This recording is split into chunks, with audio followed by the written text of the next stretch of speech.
కాంగ్రెస్ ప్రభుత్వం 6 గ్యారెంటీలను అమలు చేయటం లేదని కేంద్ర మంత్రి బండి సంజయ్ విమర్శించారు. సర్కారు వద్ద డబ్బులు లేవని సీఎం రేవంత్ రెడ్డి చెబుతున్నారని మండిపడ్డారు.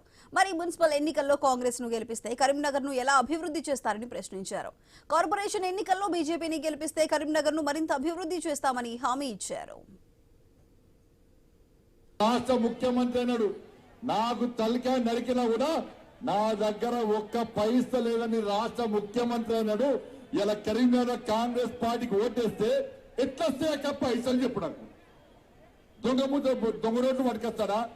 ఏడో పట్టుకొస్తారు? పాకిస్తాన్ ఇస్తారా, బంగ్లాదేశ్ ఇస్తారా?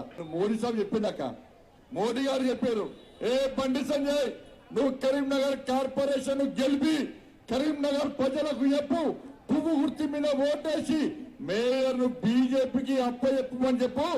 ఈ కరీంనగర్ కు 1500 కోట్లే కాదు, ఎన్ని వందల కోట్లైనా నేనిస్తా, నాకు నా తరపున కరీంనగర్ ప్రజలకు చెప్పు అని చెప్పి ఇలా మోడీ గారు చెప్తేనే ఇంత కష్టపడి తిరుగుతున్నామక్క.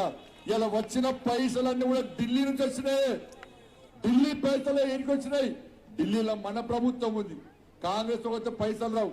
ఇలా బీజేపీకి ఓటేస్తే ఇలా నేను పోయి మోడీ చెప్తారు, సార్ మీరు చెప్పినట్టు మా కరీంనగర్ ప్రజలు పూర్తికి ఓటేసి సార్, ఇలా కరీంనగర్ కార్పొరేషన్ కు పైసలు ఈసారని చెప్పి ఇలా మోడీ సాబ్ దగ్గర నుంచి పైసలు తెస్తాక ఇలా